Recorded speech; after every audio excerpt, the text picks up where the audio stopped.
बनवाना, రకరకాల బలిపీఠాలు పరిశుద్ధ గ్రంథంలో గ్రంథస్థం చేయబడి ఉన్నాయి. और पवित्र शास्त्र में हर एक किस्म किस्म का वेदिया बना हुआ है. ఈ యొక్క బలిపీఠములలో నాకు బలిపీఠం కట్టుడి అని దేవుడు మోషేతో చెప్తా వచ్చాడు. परमेश्वर ने मूसा से कहा कि मुझे वेदी बनवाओ. మరలా ఆ మాటను చదువుకొని ముందుకు సాగుతాం. फिर वो बात को हम पढ़कर और आगे बढ़ेंगे. నిర్గమకాండం 20వ అధ్యాయం 24వ వచనం. निर्गमन के पुस्तक 20 अध्याय 24 वचन. ఎక్సోడస్ निर्गमन के पुस्तक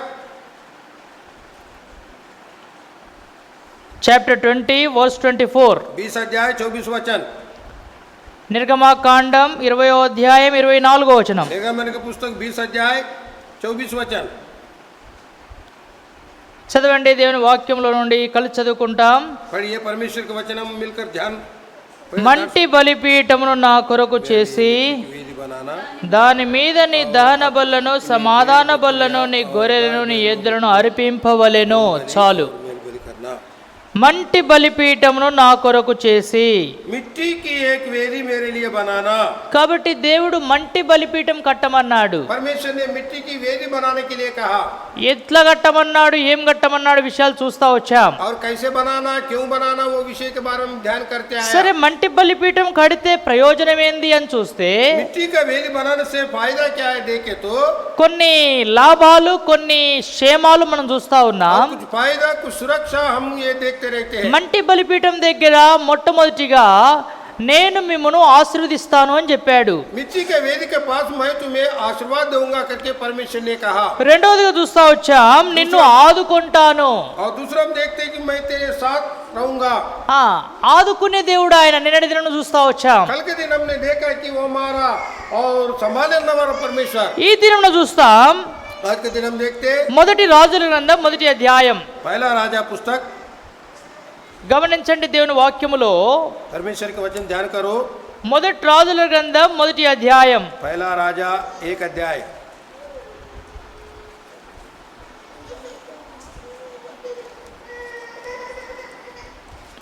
రెండవ వచనాన్ని చదువుకుంటాం.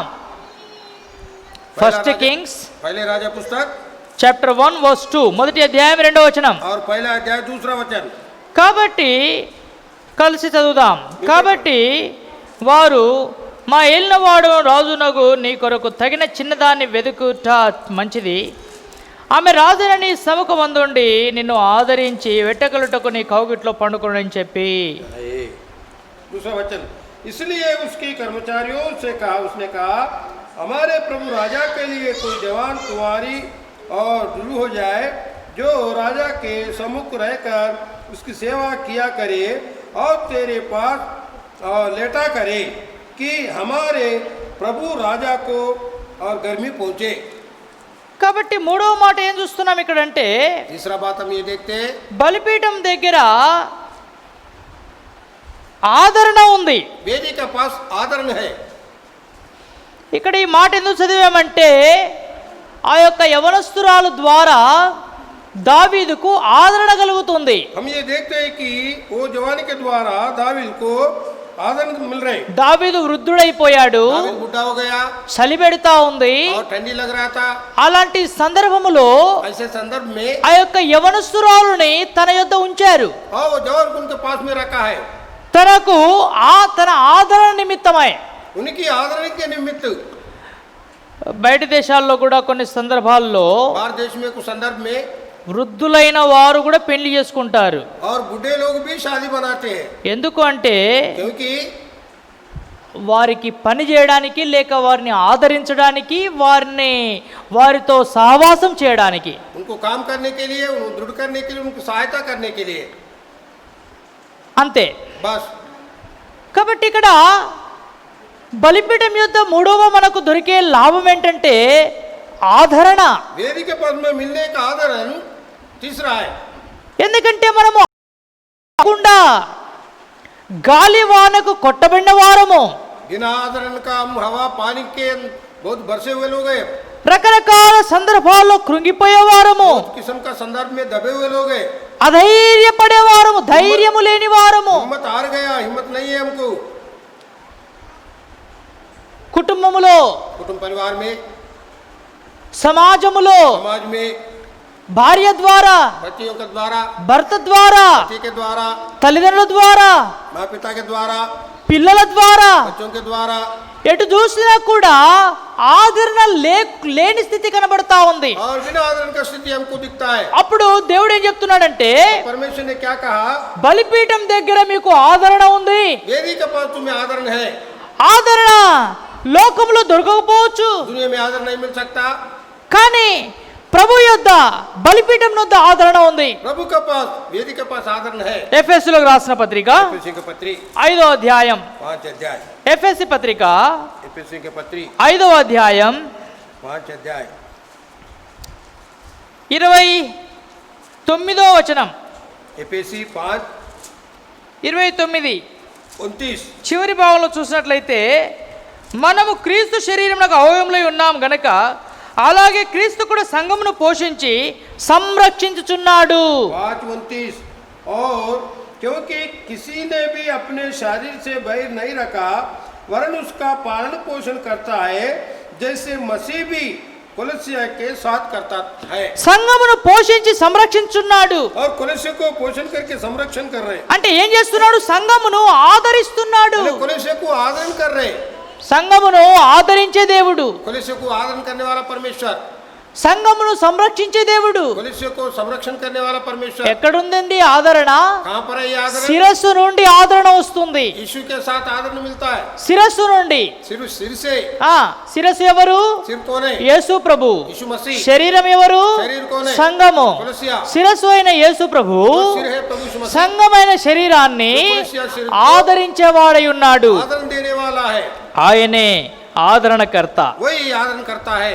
ఆయన ద్వారానే ఆదరణ లభిస్తుంది. उन्हीं के पास आदरण मिलता है లోకములో ఎక్కడ కూడా నీకు ఆదరణ లేదు. और दुनिया में कहीं पर भी आदरण नहीं है ఆదరించే స్థలము కూడా లేదు. और आदरण करने का स्थान भी नहीं है। ఎక్కడికి పోయినా దుఃఖమే, कहीं पर भी गए तो दुख, ఎక్కడికి పోయినా వేదనే, कहीं पर गए तो वेदना, ఎక్కడికి పోయినా కష్టమే. कहीं पर गए तो तकलीफ। కానీ ఆదరించే స్థలం అంటూ విశ్వాసులకు ఒక స్థలం ఉంది. आदरण करने का विश्वास लोग एक स्थान है, అదే బలిపీఠం. वही वेदी। తెస్సలోనికీ రాసిన మొదటి పత్రిక थिस्सलुनीके पहला पत्री 2వ అధ్యాయం, 2 अध्याय, थिस्सलुनीके पहला पत्री 1 Thessalonians chapter 2, 2 अध्याय, మొదటి తెస్సలోనిక 2వ అధ్యాయం पहले थिस्सलुनीको 2 अध्याय 7వ వచనం. 7 वचन। అయితే స్తన్యమిచ్చు తల్లి తన సొంత బిడ్డలను గౌరవించున్నట్లుగా మేము మీ మధ్యను సాధువులమై ఉంటిమి. परंतु जिस तरह माता अपने बालकों का पालन पोषण करती है वैसे ही हमने भी तुम्हारे बीच में रहकर कुलस्य कोमलता दिखाई है। తల్లి తన పిల్లలను గౌరవించున్నట్లు और माँ पिता अपने बालकों को पालन पोषण करता है, మేము మిమ్మల్ని గౌరవించితిమి. मैं तुम्हें पालन पोषण किया లేక हूँ। తల్లి తన బిడ్డలను ఆదరించినట్లు माँ पिता अपने बच्चों को आदरण किया, మేము మిమ్మల్ని ఆదరించితిమి. मैं तुमको आदरण किया हूँ। ఎవరంటున్నారు ఈ మాట? ये बातें कौन कहता है? దైవజనుడు సేవకుడు పౌలు అంటున్నాడు. परमेश्वर के दास पौलुस మేము कहता మీ है, మధ్య సాధువుల వలె ఆదరించడానికి ఆదరణకర్తల వలె ఉంటిమి. आपके बीच में हम आदरण करने के लिए आदरण करता बन करते हैं हम। కనుక దేవుడు ఆదరిస్తున్నాడు. परमेश्वर आदरण करता है। ఆదరించే స్థలం అనేది బలిపీఠము. आदरण करने के स्थान वेदी है। ఆదరించేవారు ఎవరంటే దైవ సేవకులు. आदरण करने वाला कौन है? परमेश्वर के दास लोग। రోమా పత్రిక रोमियो के पत्री మొదటి అధ్యాయం, पहला अध्याय, రోమన్స్ చాప్టర్ 1 रोमियो के पत्री पहला verse अध्याय, 11, మొదటి అధ్యాయం 11వ వచనం. पहला अध्याय 11 वचन। రోమా रोमियो के पत्री 1:11 पहला अध्याय 11 वचन। మీరు స్థిరపడవలనని అనగా మీకును నాకును కలిగి ఉన్న విశ్వాసం చేత అనగా మనము ఒకరి విశ్వాసం చేత ఒకరము ఆదరణ పొందవలెను. क्योंकि मैं तुमसे मिलने की लालसा करता हूँ कि मैं तुम्हें कोई आत्मिक वरदान दूं और जिससे तुम स्थिर हो जाओ। కాబట్టి ఆదరణ आदरण ఏమైంది? क्या हुआ? ఒకరి విశ్వాసాన్ని బట్టి ఒకరం ఏం చేసుకోవాలి? एक विश्वास के कारण एक क्या करना चाहिए? ఆదరించుకోవాలి. और तुम लोग आदरण करना है। మీరు స్థిరపడవలెనని और तुम लोग स्थिरता होना करके మీకు నాకును కలిగిన విశ్వాసము చేత तुम्हारे बीच में जो विश्वास के कारण మనం ఒకరి విశ్వాసం చేత ఒకరు ఆదరణ పొందాలి. और एक के विश्वास के द्वारा एक आदरण पाना है. ఒకరి విశ్వాసం చేత ఒకరికి ఆదరణ. एक के विश्वास के कारण दूसरे को और आदरण. ఎక్కడ ఒకరి విశ్వాసం ఒకరికి? कहाँ पर एक का विश्वास एक को? ఆ బలిపీఠం దగ్గరనే. वो वेदी के पास ही. ఎవరి మీద విశ్వాసం ఉంచాలా? किसका ऊपर विश्वास रखना? ఆ బలిపీఠం మీద वेदी का ऊपर ప్రాణమిచ్చి దాన బలి అయిన వాని మీదనే విశ్వాసం ఉంచాలా. प्राण दे के जो दान बलि वो हमारा परमेश्वर पर हम विश्वास रखना. ఎవరు ప్రాణమిచ్చారు? कौन प्राण दिया? ఎవరు ప్రాణమిచ్చారంటే ఆ ప్రభువైన యేసుక్రీస్తు వారి ఆ బలిపీఠం మీద ప్రాణమిస్తా వచ్చాడు. कौन प्राण दिया? हमारे प्रभु यीशु मसीह वो वेदी के पास अपने प्राण कुर्बान किया. ఆ బలిపీఠం మీద ప్రాణమిచ్చడం ద్వారానే वो वेदी के पास प्राण देने के द्वारा మనకు దొరికింది శ్రేష్టమైన మంచి ఆదరణ, हमको श्रेष्ठ उत्तम अच्छा आदरण मिला है. గొప్ప ఆదరణ. बड़ा आदरण తర్వాత చూస్తాం. बाद में हम देखेंगे. తర్వాత చూడండి కీర్తన గ్రంథం 94వ అధ్యాయం. भजन संहिता 54 अध्याय.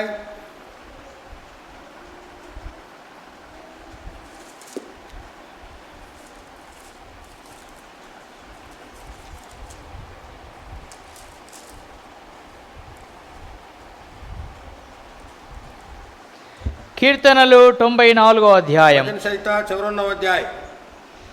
గమనించండి వాక్యంలో నుండి. वचन में से देखिए. కీర్తన 94 भजन संहिता 54 अध्याय 19వ వచనం. 19 वचन.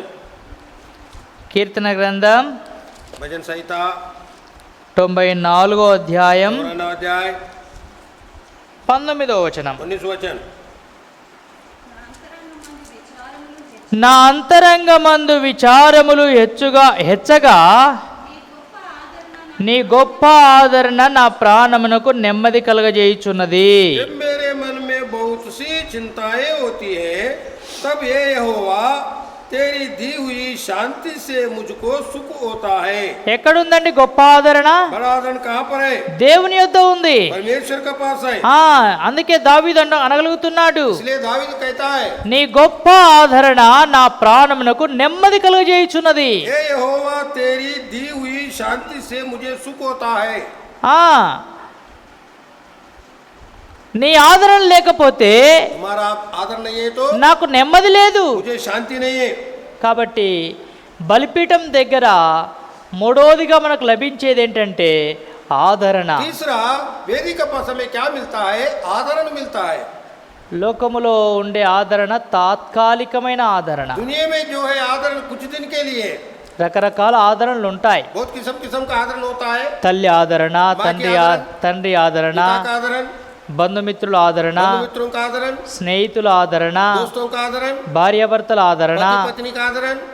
రకరకాల ఆదరణలు ఉంటాయి. కానీ किस्म किस्म का आदरण रहता है. అన్నిటికంటే మించిన ఆదరణ దేవుని ఆదరణ. सबसे बड़ा और आदरण परमेश्वर का आदरण है. అవి అన్ని తాత్కాలికమైన ఆదరణలు. वो सब कुछ तात्कालिक थोड़े दिन का है. కానీ ఇది ये శాశ్వత కాలపు ఆదరణ. सदाकाल की ఇది గొప్ప ఆదరణ. ये बड़ा आदरण है. ఎందుకు? क्यों? బలిపీఠం దగ్గర ఉన్న ఆదరణ. वेदी के पास जो आदरण, తర్వాత ఇది దేవుని ఆదరణ. ये परमेश्वर की आदरण. నీ అంతరంగములో ఉన్న సమస్యలు, బాధలు, వేదనలు ఆయనకు అన్ని తెలుసు. तुम्हारे अंतरंग का वेदना तकलीफ सब वो जानता है. మనుషుల్లో ఉన్న బలహీనతలు కొన్నిసార్లు మనకు అర్థం కావు. मनुष्यों में जो कमजोरी है कुछ बार हमें समझ में नहीं आता.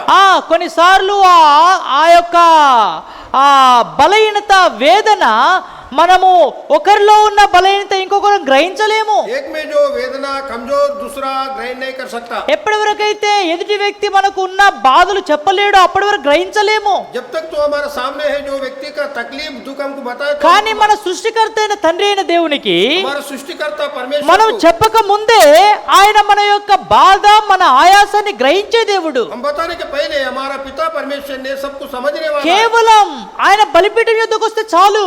केवल उसका वेदी के पास आए तो बस, కేవలం ఆయన సిలువ యొద్దకు వస్తే చాలు. केवल उनका क्रूस पर आए तो बस, ఆ సిలువ యొద్ద మనకు గొప్ప ఆదరణ ఉంది. वो क्रूस पर हमको बड़ा आदर नहीं, మనల్ని ఆదరించే నిమిత్తమే ఆయన మన కొరకై గాయపరచబడినాడు. और आदर निमित्त हमारे लिए घायल हुआ है। ఆయన గొప్ప ఆదరణ ద్వారా మనల్ని ఆదరిస్తున్నాడు. बड़ा आदरण के द्वारा हमें आदरण देता ఇప్పుడు ఆదరణ లేదని ఎక్కడికి పోతున్నావు? है। प्रियो बिना आदर के कहाँ जा रहे हैं? ఎక్కడో ఆదరణ ఉందని. कहीं पर आदर नहीं, ఇక్కడ ఆదరణ లేదు. हाँ यहाँ पे नहीं है, ఇంకొకడు ఉంది. दूसरा पास है, ఇంట్లో లేదు, में ये, మార్కెట్ లో లేదు, మార్కెట్ में नहीं है, షాపింగ్ మాల్స్ లో లేదు, साधु पास में नहीं है, లేకపోతే అత్తగారింట్లో లేదు, और ससुराल का ये नहीं है, తల్లిగారింటికి పోదామని माँ का घर में नहीं है, ఎక్కడికో పోతున్నావా? पर भी जा रहे हैं। ప్రియ సోదరి సోదరుడా, प्रिय भाइयों ఈ बहनों, ఉదయకాల సమయములో सवेरे के समय में నీకు ఆదరణ ఎక్కడ లేదు. में आदरण कहीं पर नहीं है। ఆదరణ స్థానం అనేది ఒకటే. आदरण स्थान एक ही है, బైబిల్లో గ్రంథస్థం చేయబడిన స్థానం ఒకటే. बाइबल में ग्रंथ के वो అదే బలిపీఠము. वही वेदी है, ఆ బలిపీఠము వద్ద నీకు గొప్ప ఆదరణ దొరుకుతా ఉంది. वही वेदी के पास में बड़ा आदरण मिलता है। గొప్ప ఆదరణ కావాలని కోరుచున్నావా? बड़ा आदरण को होना चाहता है, क्या దాని కొరకు ప్రయాసపడుతున్నావా? के लिए परिश्रम उठा रहे हैं क्या? అయితే ఎక్కడికి రావాలా? कहाँ चाहिए? బలిపీఠం యొద్దకు రావాలా? वेदी के पास आना। సిలువ యొద్దకు రావాలా? उसके पास आना। నీ సిలువే నాకు శరణు యేసు ప్రభు, నీ సిలువే నాకు శరణు యేసు ప్రభు. దురితాదూరుడా నీ దరి చేరగా, దురితాదూరుడా నీ దరి చేరగా, నా దోషాపా పాపము తీసే, నా దోషాపా దోషము తీసే, దరి చేర్చితివి కృపతో, దరి చేర్చితివి కృపతో, నీ సిలువే నాకు శరణు యేసు ప్రభు, నీ సిలువే నాకు శరణు యేసు ప్రభు. కనుక ఆయన సిలువ అనగా బలిపీఠం. उनका क्रूस यानी वेदी, ఆయన బలిపీఠం వద్ద నీకు నాకు ఆదరణ ఉంది. वेदी के पास तुम्हें हमें आदरण है, ఎక్కడ లేని ఆదరణ, और कहीं पर भी नहीं आदरण, దేనిలో లేని ఆదరణ, किसी में भी नहीं आदरण, మానవుని మాటలలో లేని ఆదరణ मानव की बातों में नहीं आदरण, దేవుని యొద్ద బలిపీఠం యొద్ద గొప్ప ఆదరణ ఇస్తున్నాడు. परमेश्वर का वेदी के पास बड़ा आदरण है। ఒకరి విశ్వాసం ద్వారా ఒకరికి ఆదరణ, एक विश्वास के द्वारा दूसरे को आदरण, ఒకరి సహకారం ద్వారా ఒకరికి ఆదరణ. एक की मदद के द्वारा दूसरे को मदद। తర్వాత దైవజనులు మన మధ్యలో ఒక తల్లి తన చంటి పాపను కాపాడిన విధానములో కాపాడుతున్నారు. అది గొప్ప ఆదరణ. परमेश्वर के दास ने माँ पिता के बीच में एक आदरण बढ़ा और उसने कमाई किया है। తల్లి వలె తండ్రి వలె మన కొరకై ప్రయాసపడుతున్నారు. पिता के जैसे वो हमें आदरण दे रहे, అది కూడా గొప్ప ఆదరణ. वो भी बड़ा आदरण అదే है। సమయంలో విశ్వాసులైన వారు విశ్వాసముతో దేవుని కొరకు ప్రయాసపడము కూడా గొప్ప ఆదరణ. विश्वास लोग विश्वास के लिए परमेश्वर पर आदरण होना बड़ा विश्वास కనుక है। నీ వంతు నీవు ఇతరులను ఆదరించాలి. तुम्हारा इस तुम आदरण निकालना, అదే సమయంలో वही समय में నీవు దేవుని ద్వారానే గొప్ప ఆదరణ పొందగలవు. परमेश्वर के द्वारा बड़ा आदरण पा सकता है। కాబట్టి ఈ ఆదరణ ఎక్కడో లేదు, कहीं ये आदरण कहीं दूसरा नहीं, బలిపీఠం యొద్దనే ఉంది. हमारे पास ही కనుక ఈ ఉదయకాల సమయములా सवेरे के మంటి బలిపీఠం దగ్గర ఉన్న మూడవ లాభం ఏంటంటే, वेदी के पास जो तीसरा फायदा क्या है, మొదట చూస్తా వచ్చాం, पहले हम देखा ఆ మంటి బలిపీఠం దగ్గర దేవుడు మనల్ని కలుసుకుని ఆశీర్వదిస్తున్నాడు. मिट्टी का वेदी के पास परमेश्वर हमको मिलके आशीर्वाद दे रहे हैं। రెండవది చూసాం నిన్నటి దినమున, कल के दिन నేను నిన్ను ఆదుకుంటానని చెప్పాడు. मैं तुझे संभालूंगा करके कहा। ఈ దినమున మూడవ మాటలో आज के दिन तीसरा दिन में నేను నిన్ను ఆదరిస్తాను, मैं तुझे आदरण दूंगा, గొప్ప ఆదరణతో ఆదరిస్తాను. बड़ा आदरण के साथ आदरण करूंगा। బలిపీఠం దగ్గర ఆదరణ ఉంది. वेदी के पास आदरण है। కనుక ఈ కొద్ది మాటల చేత ये थोड़ी बातों के द्वारा మనం ఆదరించబడిన వారమై हम आदरण ఆ पाकर బలిపీఠం యొద్దకు వచ్చి वेदी के पास आकर నిత్యము నిత్యము అగ్ని మండుచుండవలెను, हमेशा आग जलते रहना, నిత్యము ప్రార్థన చేయుచుండవలెను. हमेशा प्रार्थना करते ఆ रहना। విధంగా బలిపీఠం యొద్ద ప్రార్థన చేసి ఆధిక్యతలోనికి ప్రభు మనల్ని నడిపించాడు. उसी से वेदी में और आराधना करने అట్టి का భారం ప్రభు మనందరికి దయచేయునుగాక. ऐसा बोझ परमेश्वर हम सबको दे ఆ सके। విధంగా వాక్యానుసారంగా మనం కొంత సమయం ప్రార్థనలో గడుపుతాం. वचन के द्वारा कुछ समय प्रार्थना में हम बिताएंगे। ప్రత్యేకంగా సంఘంలోని అవసరతలు మనకు అన్ని తెలిసే. प्रत्येक ऋषि कुलिस में जो जरूरत हमको मालूम है, ప్రత్యేకంగా మనము నూతన యెరూషలేము పైన షెడ్ పని ఆరంభించుకున్నాం. खास करके हम ऊपर में नया यरूशलेम का शेड का काम आरंभ किया है। ఆ పని నిమిత్తమై రేపటి దినము సెకండ్ ఇన్స్టాల్మెంట్ కట్టాలా. तो काम के निमित्त कल दूसरा इंस्टॉलमेंट भरना है। ఇప్పటి వరకు కూడా మనం ఇంకా ఏమి సమకూర్చుకోలేని స్థితిలోనే ఉన్నాం. अभी तक भी कुछ हम इकट्ठे नहीं किया है। కనుక దాదాపుగా మన దగ్గర రేపటికి ఒక 30 గంటలు ఉండొచ్చు. और कल के लिए हमारे पास कम से कम 30 घंटा बाकी है। రేపు ఉదయకాలం కాదు కానీ రేపు సాయంకాలం పేమెంట్ చేయాల్సి వస్తుంది. कल शाम के समय तो उनको पेमेंट करना है। కాబట్టి దయతో ప్రభు సమకూర్చున్నట్లు, रुपया परमेश्वर इकट्ठा करने के लिए, ప్రభు తన ద్వారాలు తెరుచున్నట్లు प्रभु अपने द्वार खोलने के लिए ప్రార్థనలో జ్ఞాపకం ఉంచుకుంటాం. प्रार्थना में याद रखेंगे। తిరిగి బలహీనుల కొరకు కూడా ప్రార్థన చేస్తాం. कमजोरों के लिए प्रार्थना करेंगे। సంఘములో कुलिसे में, ఆయా ప్రాంతాలలో आया प्रांतों में కరోనా ద్వారా और कोरोना के द्वारा తిరిగి రకరకాల పరిస్థితుల గుండా బాధలలో ఉన్న వారిని ప్రభు ఆదరించినట్లు ప్రార్థన చేస్తాం. बहुत किस्म का परिस्थितियों के द्वारा आदरण के निमित्त हम प्रार्थना करेंगे। దైవదాసుల కొరకు కూడా ఆరోగ్యాల కొరకు ప్రార్థన చేస్తాం. परमेश्वर के दास लोगों को चंगाई के लिए प्रार्थना करेंगे। తన సేవ ఎక్కడ కూడా ఆగిపోకుండా సాఫీగా కొనసాగునట్లు उनका सेवा कहीं ना रुकते हुए आगे बढ़ने के लिए प्रार्थना में याद करेंगे। దేవుడు తగిన సహకారులను సంఘంలో లేపునట్లు परमेश्वर ठीक समय पर अपने मददगारों को उठाने के लिए ప్రార్థన చేస్తాం. प्रार्थना करेंगे। ప్రేమల తండ్రి, గొప్ప దేవా, యేసుక్రీస్తు వారి మా శ్రేష్టమైన గొప్ప నామములో చేరి ఈ యొక్క ఉదయకాలమున 41వ ఉపవాస ప్రార్థన కూడికగా మీ సన్నిధికి మేము రాగలిగి ప్రార్థన చేయడానికి మాకిచ్చిన మంచి అవకాశాల బట్టి వందనములు చెల్లిస్తూ ఉన్నాం. గొప్ప దేవా, మీరెంతైనా నమ్మదగిన దేవుడవు, పరిశుద్ధుడవు, పాపులలో చేరక ప్రత్యేకంగా ఉన్న దేవుడవు. బలిపీఠం యొద్ద ఉన్న 3వ విషయాన్ని మీరు మాకు తెలిపినారు. మంటి బలిపీఠమును కట్టండి. ఆ మంటి బలిపీఠం ఎందుకు కట్టాలి, అక్కడ ఏముందని చూస్తే మొదటి దినాన నేను మిమ్మల్ని ఆశీర్వదిస్తానని చెప్పారు. నిన్నటి దినాన నేను మిమ్మల్ని ఆదుకుంటానని చెప్పారు. ఈ దినమున నేను మిమ్మల్ని ఆదరిస్తాను. ఎక్కడ లేదు ఆదరణ, కంఫర్ట్నెస్, గొప్ప ఆదరణ. దావీదు చెప్తున్నాడు, నేను నా అంతరంగములో కృంగిపోయి ఉండగా, బలహీనుడనైపోగా నీ గొప్ప ఆదరణ చేత నన్ను ఆదరిస్తూ వచ్చావు. ఎంత గొప్ప మాట. అవును తండ్రి, ఆదరణ కొరకు లోకములు ఎక్కడికెక్కడికో ప్రయాసపడుతున్నారు, ప్రయాణాలు చేస్తున్నారు, కానీ అది తాత్కాలికమైందే. మీ యొద్ద ఉన్నది శ్రేష్టమైన గొప్ప ఆదరణ, పర్మనెంట్ ఆదరణ. అది మమ్మల్ని ఎప్పటికీ ఆదరిస్తున్నాం. ప్రతి దినము, ప్రతి రాత్రి, ఎప్పుడెప్పుడు కృంగిపోతున్నామో, ఎప్పుడెప్పుడు బలహీనులమవుతున్నామో అప్పుడప్పుడు మీరు మా పక్కకే వచ్చి, మా లోనికి వచ్చి మమ్మల్ని ఆదరిస్తున్నారు. ఎందుకంటే మమ్మల్ని ఆదరించడానికి ఒక ఆదరణకర్తను మీరు పంపుతూ వచ్చారు. మీరు మమ్మల్ని అనాథలుగా విడిచిపెట్టలేదు. అందుకే యోహాను సువార్త 14వ అధ్యాయంలో మీరు చెప్పినారు, నేను మిమ్మల్ని అనాథలుగా వదిలిపెట్టను, నేను మీ కొరకు ఒక ఆదరణకర్తను పంపుచున్నాను, పరిశుద్ధాత్మ దేవుణ్ణి. అవును తండ్రి, మాకు ఏ గడియకి ఏది అవసరమో, ఎప్పుడు ఏ భోజనం కావాలో, ఎప్పుడు వస్త్రం కావాలో, ఎప్పుడు జీవం కొరకు మాకున్న ఆర్థిక, ఆత్మీయ, శారీరక లోపాలు తీర్చడానికి అన్ని సమయములలో, ప్రతికూల స్థితులలో మీరు అనుకూలపరుస్తున్నారు. స్తోత్రాలు.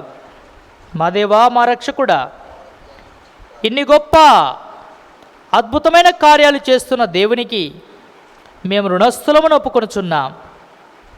మేము ఎంత రిక్త హస్తాలతో మీ సంధికి వస్తున్నాం, కరుణించండి.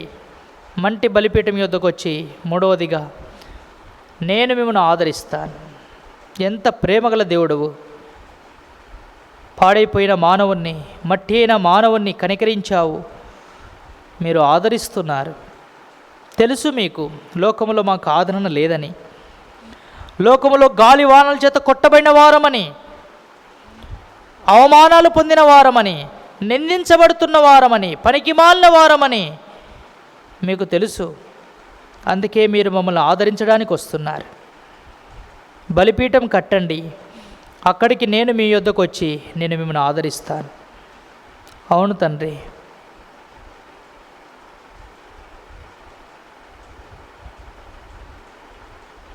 ఎన్నోసార్లు ఆదరణ లేని వారము, మీరు ఆదరించకపోతే మేము ధైర్యపడలేము, మేము నీ కార్యంలో సాగలేము.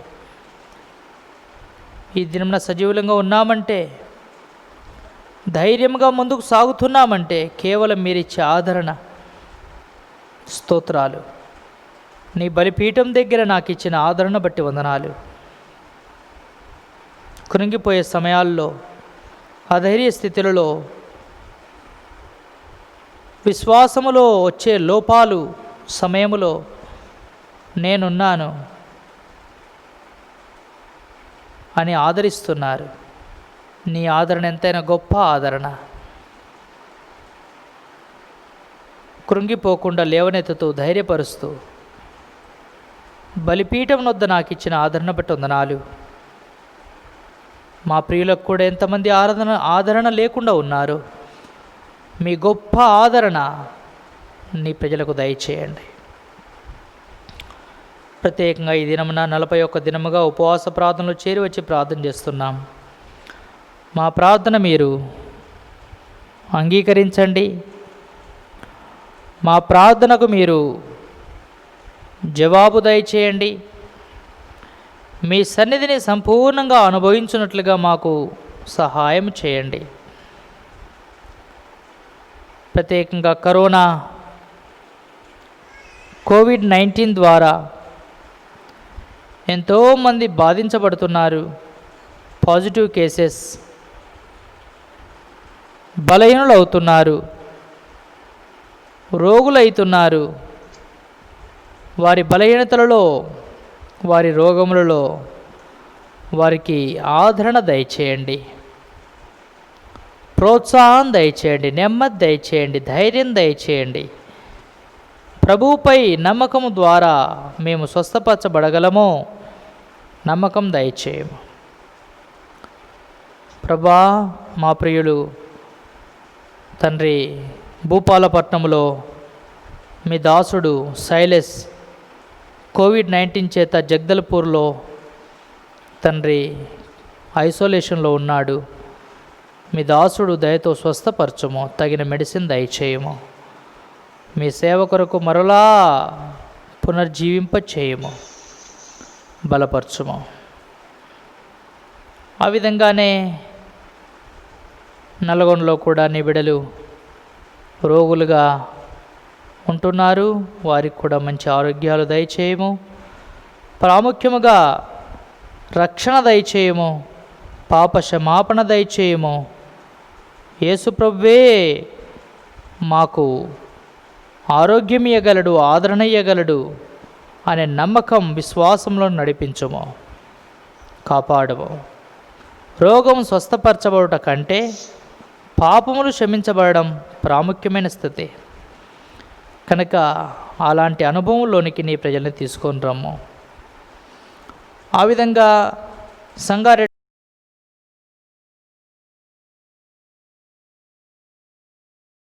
తిరిగి ప్రణవ్ క్యాన్సర్తో ఉంటున్నాడు.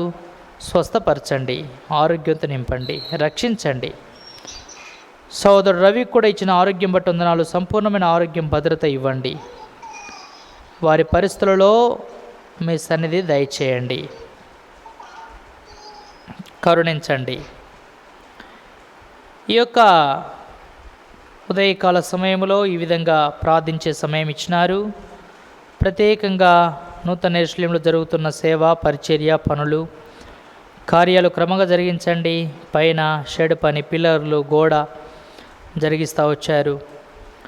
రేపటి దినం ట్రస్ట్లు, తర్వాత ఆ యొక్క పర్లింగ్స్ వేసుకోవాలా. రేపటి దినం పేమెంట్ కూడా సెకండ్ ఇన్స్టాల్మెంట్ అడుగుతున్నారు. సహాయం చేయము. మా హస్తాలను మీరు బలపరచుము.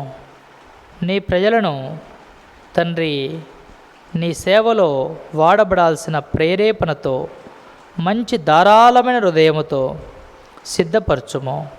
సంకుచితమైన స్వభావము నుండి, కఠిన హృదయము నుండి తప్పించుము. తద్వారా నాకు ఒక బలిపీఠం కట్టండి. మీకు బలిపీఠం కట్టాలా, దహన బలులు అర్పించాలా, అర్పణలు అర్పించాలా, దాని కొరకు మాటిమాటికి మీరు మాతో హెచ్చరిస్తున్నారు. తండ్రి, ఆ బలిపీఠం లేకపోతే మేము నిన్ను కలుసుకోవడానికి స్థలం ఎక్కడా? కనుక మేము నిన్ను కలుసుకునే స్థలంనే కట్టడానికి సిద్ధపరచుము. సహాయం చేయము. నీ ప్రజలలో ఆత్మకార్యం, ధారాళమైన హృదయం తండ్రి దయచేయము. ఇనుప గడియలు, ఇత్తడి తలుపులు, దాచబడిన ధనం, రహస్య స్థలంలో ఉన్న ధనం మీ ప్రజలు నీ సేవ కొరకు వాడడానికి మొదట నీ నీతిని, నీ రాజ్యాన్ని ప్రేమించి సమస్తమును ప్రభు సేవలో వాడి, ప్రభువు నాకు మరలా రెండంతలుగా ఇస్తాడు. ఎవరైతే విశ్వసిస్తారో వారికి ఆ విధంగా కలుగుతుంది. నీ వాక్యం చెప్తుంది, నీ నమ్మిక చొప్పున నీకు కలుగునుగాక. మేము నమ్మితే మాకు జరుగుద్ది, నమ్మనప్పుడు ఏది జరగదు. కనుక ప్రతి బిడ్డ విశ్వాసాన్ని సంపూర్ణం చేయండి, ప్రతిఫలింప చేయండి, వర్ధిల్ల చేయండి, వ్యాపింప చేయండి. ఒకరి విశ్వాసాన్ని చూసి ఒకరిని ఒకరు హెచ్చరించుకోవాలి, ఒకరిని ఒకరు పురుకొల్పుకోవాలి, ఒకరిని ఒకరు తండ్రి బలపరుచుకోవాలి. నేను చేశాను, నువ్వు చేయాలి. ఇది దేవుని ఆజ్ఞ. దేవుని మందిరం కట్టడం అనేది ఏదో రిక్వెస్ట్ కాదు, ఇది దేవుని ఆజ్ఞ. నీవు కట్టి తీరాలి. సొలొమోను, నీవు కట్టాలి. అవును ప్రభా, నా దేవుని కొరకు, గొప్ప దేవుని కొరకు గొప్ప మందిరం కడతాను అని తీర్మానం చేసుకున్నాడు, కట్టి తీరినాడు. కనుక మా జీవితాల్లో కూడా గొప్ప దేవుని కొరకు గొప్ప ఆలయం కట్టడానికి తండ్రి సంకుచిత చేతులు కాకుండా ధారాళమైన చేతులు, సంపూర్ణ హృదయముతో మా అవసరతలు తీర్చుము. బేతెల్లో కూడా కాంపౌండ్ పని ఆరంభించుకోవాలా. మటెరియల్ ఇసుక ప్రత్యేకంగా ఎంతో రేటు ఉంది.